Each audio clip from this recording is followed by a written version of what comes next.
Welcome. Game starts in 3, 2, 1, go. Hey guys, welcome back to the Ready, Set, Activate podcast, your home for all of your active gaming needs. Today, I'm joined with 3 epic players who will be talking about tips and tricks to help the mistakes that are commonly made by Activate players.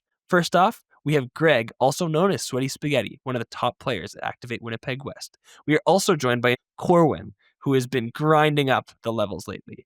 And finally, we've got Ed, who is one of the top players at the Stockyards location.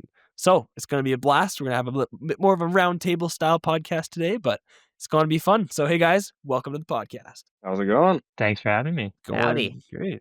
Yeah, no, this is going to be super fun. So, yeah, you guys want to tell everyone a little bit about ourselves before we hop right in? Sure. Yeah. I mean, I actually first went to a friend's party, and then I was like, I think our group would love this. And so we went, and the rest is history. And this was back in the first few months it opened. We were there for the first TOC back in 2019 or 2020, whatever the first one was. And then after the pandemic, we really got into it, got to the top of the leaderboard, then started meeting with all the other top players, and then the rest is history. Awesome. And then I joined right around then.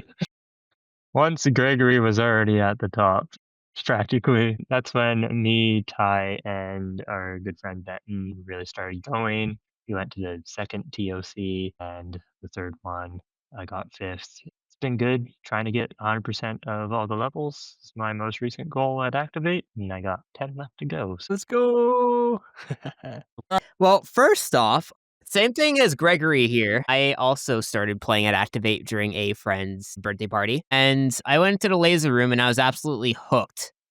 Because I'm a bit of an adrenaline junkie and I like intense stuff like that. So basically, once I got my car, I started going way more often, qualified for TOC, proceeded to get destroyed in TOC. And then I also met somebody really cool, played with them for a while, and then did AGL with some more people that I met through them, and then probably got destroyed. Fair enough. But fair enough. I'm having fun, so Oh yeah, I don't mind.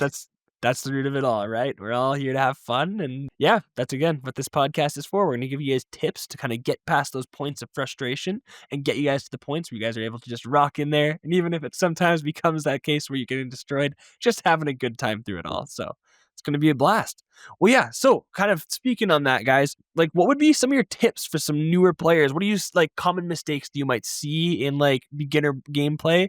Or like things that you'd like to recommend that people do when kind of like starting getting into Activate? And if we want to go like a little bit deep, one of the big mistakes is that everyone's their own person. And so, someone's favorite game might be Laser Maze, but maybe they have a friend who has a really bad ankle and they keep trying to do Laser Maze 4 and they just can't beat it.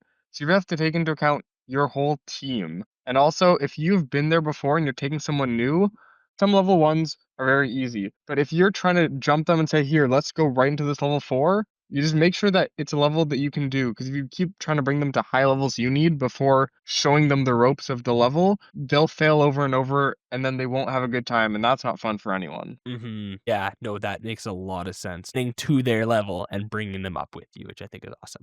I totally agree. I think like especially with like when you're trying again and losing, lots of new people they get too excited and they just get frustrated. A big one, especially if you're taking a new person, is just like losing is okay. Lots of the top players have like more losses than wins, especially on the harder levels. But like when you're new, you're losing on the easy levels. That's okay. It just take time, learn from the mistakes. What are you messing up on? Maybe it's one specific wave in Mega Grid that you just can't get down. So take your time, think about it, come up with a strategy, and go back at it, and you'll probably do so much better than just trying or giving up.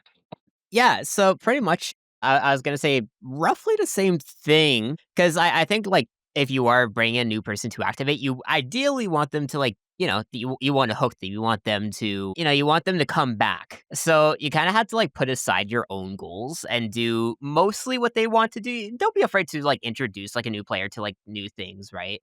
Maybe they might like hoops or strike because that's like very a very unique Activate thing, right? When it comes to like the levels, I would say, yeah, like definitely like start them off at a lower level. If you can really easily explain what the game is, like say like Mega Grid, right?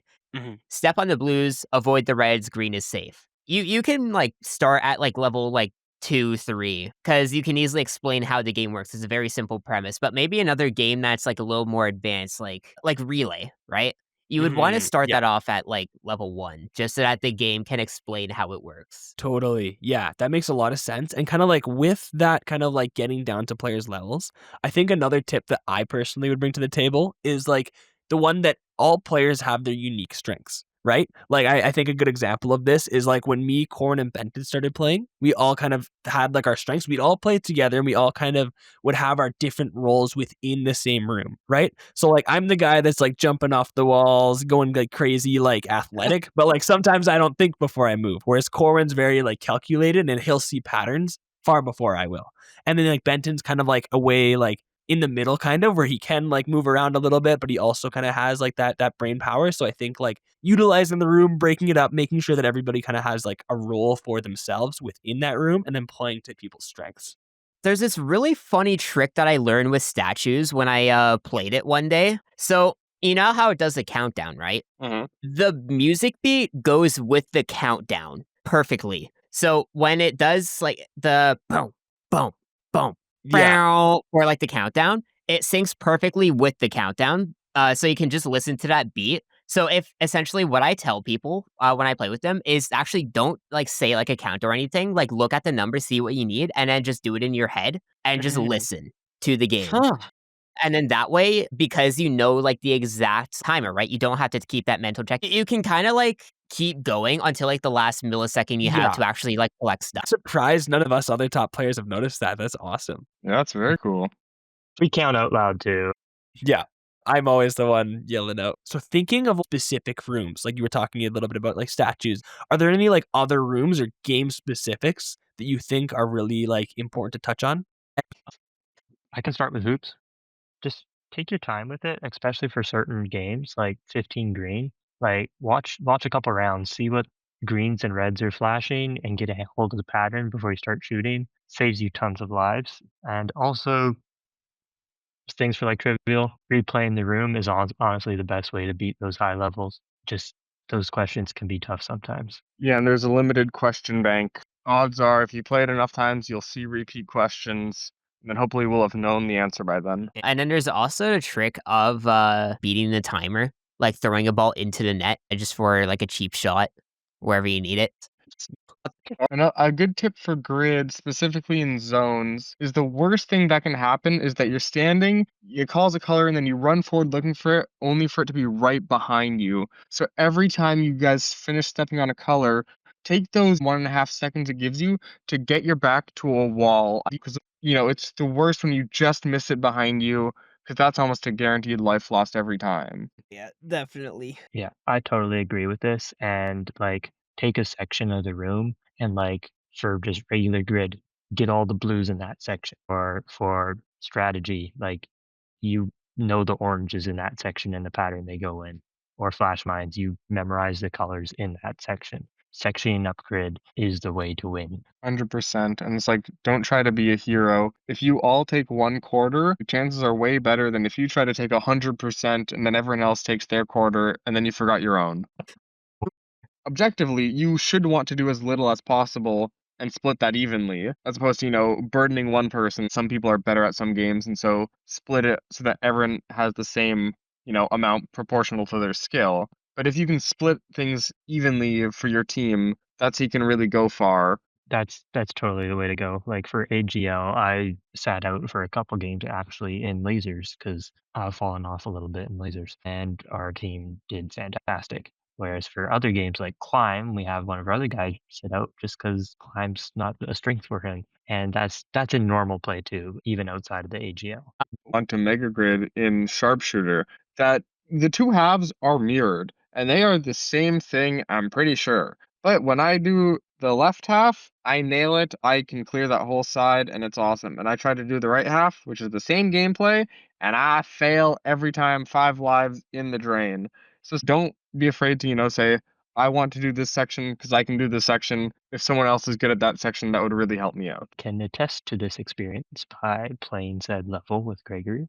It applies to me, especially in like gridlock and mega grid. I know how to do one side. If I go to the other side, I have no clue what to do. Like I only have one side memorized on those like mid levels where it splits it into half. Another tip I have for mega grid, I used to struggle a lot with Jigsaw, and I believe I got this tip from Gonem. He literally just said, just have one team member pick a color each. And I was like, well, that is so obvious. Why did we never think of that? And like, it's made our life so much better. And Jigsaw is now, it's not an easy game, but like, we can beat it with a lot more consistency than we used to. And we enjoy it more, which is really important. Simple tips are some of the most effective, colors and Jigsaw.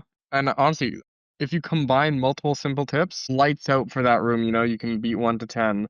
Jigsaw, if you each take a color, then make sure do the, splitting it up properly where you have your better Jigsaw player go on a team with your worst Jigsaw players if you have 4 or 5 people and you can form teams. Laser.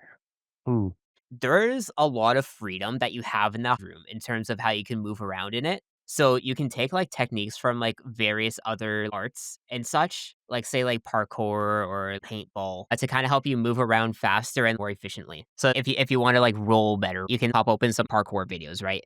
Or if you want to crawl, you can like basically take a snake tutorial for paintball, like how to crawl fast. The point that I'm trying to say here is you have a lot of freedom in the laser room to move around however you want.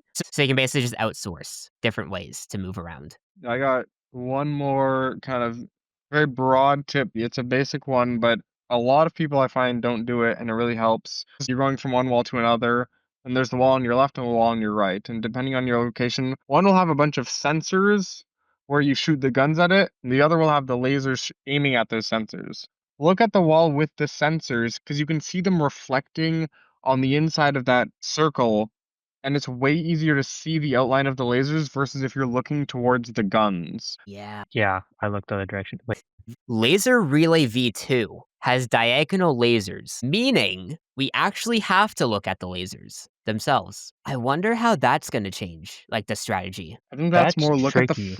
that one's more, look at the floor, not on either Yeah. wall, because you want to see the floor, the best path through there. Not necessarily, looking at the wall won't help because the lasers are coming diagonally down. Hmm. Sometimes the lasers are hard to see depending on the amount of smoke in the room, but I have not played V2 much at all. So a tip we use for lasers and mega lasers. This is for the gauntlet and chopper mode. We do a simple like left or right side. We call out what side the next laser is coming from, and if it's like high or low. Some people say high or low, but we usually just say like jump or crouch, and that's what we do. So if one person catches it before other people, communicate to the whole team. But that is a great tip. Thank you. Something I have written in my notes here. Work on communication, all caps, triple exclamation mark. Because generally, especially like communication is going to be what like wins you anything on the competitive side and anything high level pretty much. Definitely. I think anytime you can get some communication into your gameplay, it speeds it up. Thinking about pipes or portals, we number the pipes 1, 2, 3, 4, number it in some way that makes sense for you. And then we say, coming to you through pipe number 2 so that they can be ready to catch it and they don't need to chase it along the floor. In hide relay, we number the corners 1, 2, 3, 4. A lot of things like that can still make other people's lives easier by seeing their button and saying, 1, 2, 3, 4 for the corners. Yeah, I agree with that. We don't number the corners in hide, but definitely coming up with a system that works for you and communication, it's key. It's key in anything, be it teamwork, friendships, you name it. You all should know that by now. For pipes, we actually go with players' names. So like I take one wall, Benton will take another wall, and our other teammate takes another wall, and then like you'll just say someone's name, and then the ball goes to that person. We're here, might as well finish up, portals and pipes. I think this is more applicable to portals. Hopefully, Ed, you can shed more light on this as someone who plays portals. Having a dedicated runner to move the ball around. I don't know if you want to, talk about that. Yeah, so having a runner is good, especially when you have less people. You can send the runner to catch the ball. So, like, say, like, it's in column 2, it's going 3. Have the runner go into 3, catch the ball, and then send it to wherever it's needed, right? You can also kind of alternate runners. In cases where you have more people, though, it can be a little bit awkward, I will say, to have a runner. Simply because so long as you have callouts and you have like a fifth person, right? Every column is already covered, so it's as easy as essentially you all pick one side to throw the ball in, right? And only the people that need to send or receive the ball pop out of that side. That's a very good tip. The meerkat tech. I like that name. I like that name. I wish Stockyards had pipes instead, because Brampton was my main location before I discovered how great Stockyards was, and that has push and pipes because it's like a slightly older location. I miss pipes so much. And one last tip for pipes would be don't throw the ball over. I think that's something that we missed. 100%. Horrible strategy. It loses more time than it saves. Every time I throw the ball over, I get told to stop, and I should listen to that. It looks cool though, but it's not. The number one tip for Scan, if you can call it that, is play with as few players as you can, because man, does that game get crowded as 5. So obviously, if you're a team of 5, play it as 5, have fun. But when Supermarket first came out, I was at the top of the leaderboard, and we played, and we failed level 4 7 times in a row because we were 5 players. And we could not beat it until we swapped down to fewer people. So if you're struggling in Supermarket as 5, don't feel bad. And if you're passing it in Supermarket S5, feel really good. It's kind of like Gauntlet. For real. Yes. Exactly like Gauntlet. But yeah, definitely. Level 4 and in lower levels particularly, when a thing closes, the items inside it will stay the same. So if you remember where it was, if it's behind a closed door, you know where it is. So if something's closed, you can look back to the other side, try to find your second item if you haven't found it yet, and then know it's, on the closed side, and then switch which item you're looking for once it opens back up. I can also add on to this. That also works for high level as well. But that's actually what ended up passing me level 10. Say like you're looking for a carrot, right? And it shutters 3. The carrot will reappear in one of those 3 when it reopens. So it'll be unavailable, but you still know that it's in one of those 3 like screens. It just makes it a little bit harder, but it's still like a very like prevalent and useful tip to go off of. For sure, it's the whole thing of, if you can't see it now, then it's in one of the ones that are closed. For real. What about Inside Out or Spot? Spot is like trivia Boy, I in mean, that the more times you replay it, the easier it gets. I agree with you for Spot. There's only so many differences, especially if you can find, the tough differences. There's some where I would never spot it, but I found it once, and so now I know to look for it. So and I think the other tip for Inside Out is, if you can compare 2 boards that are both not solved versus comparing a solved board to an unsolved board. You've already found one. Inside Out. They changed it, so now in the lower levels, if you complete a board and then you lose a life, the board stays complete. So use that to your advantage. Didn't used to be like that. That is new. Is that just for the lower levels or all the levels? I'm not the biggest Inside Out fan, so I haven't replayed any levels ever. We'll assume lower levels. I can attest to this. It's lower. It's lower. Nice. Yeah, also another simple tip. Less people is actually easier for Inside Out because there's only 2 colors. As soon as you have 5, I don't even know if I've tried it with 5. I feel like that'd be horrible. I guess this is a somewhat tip.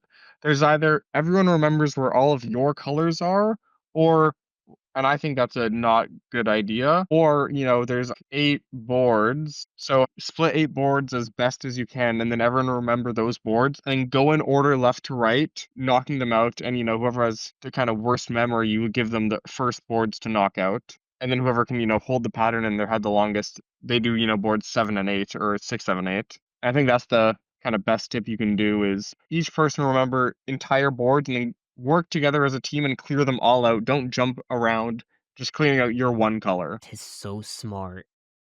I think that's what we ended up I should try doing. that. Just right at the get-go, we're just like, oh, let's each memorize a board. But yes, that's a good tip. Control. I think the general tip of running with your heels or taking small steps is pretty good, as well as kind of like taking your time with like pretty much pressing anything on the panel, just because if you're too rough with it, it could register a wrong thing and then make you lose a life because, say, like, you smack the up button and it registered left, which has happened many times. Yeah, I think hitting kind of the outside of the arrows is least likely to lose lives. I find, that works. And then I think to just elaborate, the running with your heels, because I don't think everyone knows what that means. Instead of having your feet on the two, tiles under your feet and, just basically running in spot, which is what I do. I don't understand how people do this next one. Instead, you can put your feet more forward so that only the back of your heels are on those tiles, and then you can just shuffle your heels up and down. And if you can do it well, like Gondam can, you can make that character fly around the room. I personally can't get it to work, and I just run in spot. What works for me, I Mm. position my feet so that they're facing outwards, and then do it on the heel, and then it registers way more, and yeah, you fly across the room, and it's super satisfying to do. Okay, I might have to do the side strat. I might need to try that. I think another good tip as well, especially in Labyrinth, say, like, you're approaching like, low crevice that you need to, like, go into, don't be afraid to, like, swap to, like, running normally just so that you can kinda get a few precision steps in and then immediately go back to the heel runs for speed. Also, going off of that, another tip is you can pre-press an arrow and you will turn that way at the next opening. So if you're going down a long straight and want to turn right, hit right, and then you'll turn right once you hit that opening. I was gonna say the same thing. Well, what you're saying still does apply, if there's two different, you're going up, let's say, and there's two different offshoots from the right, and there's only one, spacer block in between them. Timing, you'd have to hit it after you pass over the first one, so that might be worth slowing down. But if it's just your next turn and there's a wall to your right before that turn, you can press and hold that down beforehand, and then you'll just go right into it. This tip is applicable in all games, but I think it's most applicable in Labyrinth. Sometimes you're caught in a dead end and you're going to lose a life. Happens. If that's the case, if you let your other people know that you're about to lose a life, you have about a second of invincibility. If maybe one of them is in a bad situation too, but they're trying to, hold it off for as long as possible. So if one of you is going to lose a life and someone else needs to lose a life too, if you do that, lose both lives within 1 second in that invincibility window, you'll only lose one because you can't lose a red, or you can't lose the life to two reds back to back. So that's worth noting. In most games you have a grace period. Use that invincibility to your advantage. That's a big tip that's often slept on. We realized that when doing some high score pushing last week. Alright, I have an idea. You know those, like, extendo arm things? What if I just get, like, a really, really long one of those and kinda, like, just tuck it into, like, my sleeve so it's like those two monkeys in a trench coat, except with my And then arm. you could just poke the button across the room. Yeah, just poke the button across the room. That's big cheating. Don't do that. I know that's cheating for sure. Yeah. Okay, we can kinda do a Ty's lightning round that he likes to do. Yes. I Let's think, go. yeah, for press and push, I think a great tip is, body blocking is a huge thing in that room. So if you can stand back, or, taller people stand back or crouch or whatever works, just so that you can, see the most you can. I think that's a good tip for gems and rings. And then I'll double up here. A good tip for mines is, it's kind of a twofer. So we have one person start the game by counting how many blues there are on the wall, and then seeing how many bombs we have, and then dividing that up to see, is it 4, 4, 3, 3, 3, or whatever it may be, so that you can try to get those bigger ones out of the way and you know what you're looking for. Because obviously, and this is more, for level 10, sometimes you need to find a 5, and sometimes you don't, and you only need to find a 4. So for that, it matters more, because you can say, okay, we know we need to look for a 5 at first, so that's why counting is useful. In lower levels, usually if you can find a 4, then you're good. But I think definitely if you're trying to work your way up and clear out mine, I think if you can just count the blues and then divide the number of bombs you have accordingly, and that's a pretty good way to help, and then do the big ones first. Yeah, going off of that, also another tip for mines, you can place one bomb at a time and blow them up individually, or depending on your playstyle, you can place all the mines, make sure you have them all, and then press the blow up button. That's what we do. Some teams apparently do it one by one. Just a simple tip for gems and undercover. Section up the room, have each person take a section and look for, if it's undercover, look for that pattern. Or for gems, you could section up the room, Or you can section up the specific gems you are looking for, have each person take one of the gem colors.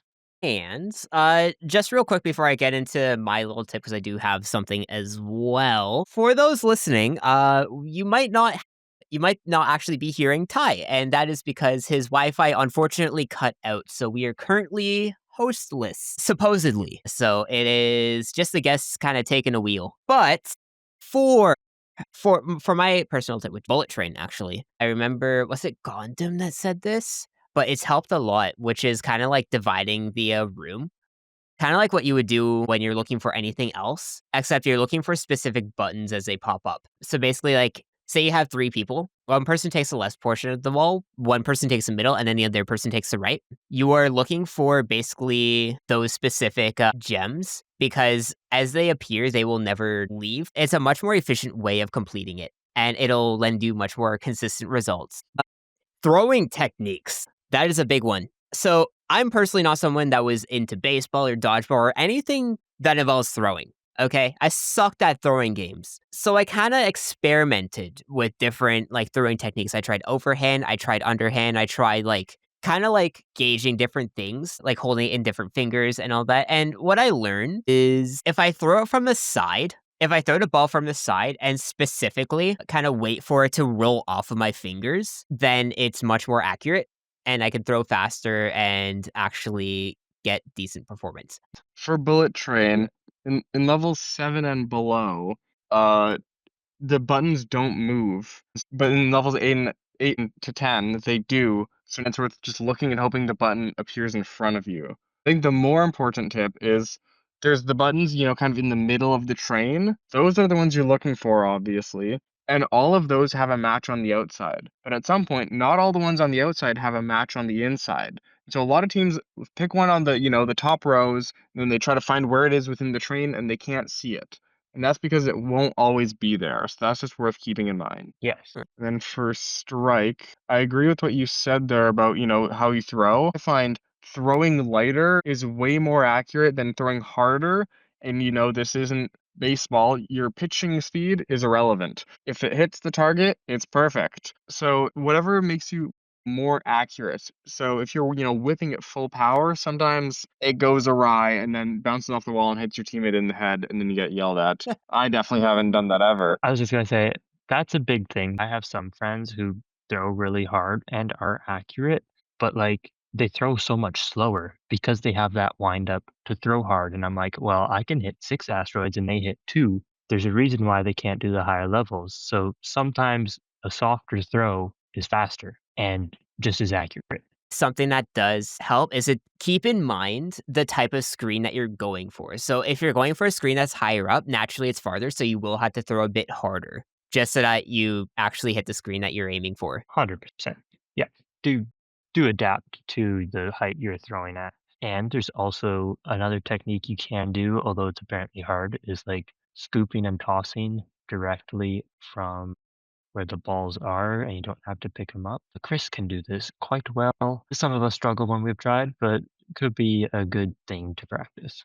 Yeah, for strike, I think another tip for this is most useful in asteroids, especially lower levels, or if you get a good pattern in high levels, and then flip, is you can hold 6 balls, 3 in each hand, and if you can't, just 2 in each hand, so 4 total. If you start the game by holding a bunch, and then throwing it at the biggest cluster of asteroids you see in front of you, that'll really help you, get a good jump on the game. Now, this was more useful back in the good old days of asteroids when there was no satellites to hit. Now there's satellites. You have to make sure you don't hit those. But in flip, if you have to time it properly because the game counts 3, 2, 1, go, but you can't hit it when it says go because they're still kind of invincible. But if you count down afterwards and you all throw 6 at the same time, the whole board will become open, will open up. And so if you then stop and just look at the board, and then you can usually get 2 or 3 pairs if you're lucky right off the bat. And in flip, getting a pair off the bat speeds up the rest of the game and it snowballs. So I think it's worth experimenting, all holding up to 6 if you can for flip and asteroids. And I think that's a very powerful technique. I didn't even know they rebalanced asteroids. When I started playing, they actually were replacing Arena with Strike. Dang. Okay, so you've been playing for a while. So I guess you just beat Yeah. asteroids and then just never played it again. Solid year. pretty much. I was never really a thrower at the time. It took a while. Alrighty. I believe now we should probably just move on to climb, which is very different compared to the last few rooms that we talked about. Actually, it's a very unique room. I have a fair bit to say about it. But what tips do you guys think that you have for that? Because there's a lot of them. There's a lot. A little bit of an off-brand tip if you like recording your games. So there's a specific mount that I have on my phone that I use to kind of like put on the doors that are magnetic, right? The speakers in the climb room are magnetic. So if you want to get like a fisheye camera and record like the room's gameplay, then you can just kind of attach your phone onto the speaker. Laws of physics. You can actually use a lot of momentum to essentially, if you need to basically go across the room quickly, say because you like missed a blue and you have to go back and then forth, what you can do in a way that's not against the rules is you can actually basically swing across basically like a monkey and use like the momentum from it to travel across faster instead of just having to like sidestep every time. I think the only thing with, swinging around is obviously at your own risk. You can take your time. Yes. Yeah, time isn't an issue. I will say, Ed, there is another way I you mean, can I get don't think- across. That's legal. Ty can do it, and it's just to wall run the whole thing. I thought that was It's not illegal. That's more like only do it if you can do it because that's a very easy way to get hurt. I can do Very it much too. so. Swaggy Tacos, he does it. But that's one that you only want to do if you have to because that's a very easy way to get hurt. Either slipping off the wall or jumping into a teammate who's at the other end. that's why I'm saying just swing around. Because at least then you're still holding on to something. All right, that's all the tips that we thought of, but we're just human. We could have missed any. If we did, join the Activate Discord and let us know which ones they are. Share your tips, spread the knowledge. Also, you could leave it in the comments of this video or subscribe on whatever platform you are listening on. And as always, have fun and keep activated. Congratulations. Replay option is available.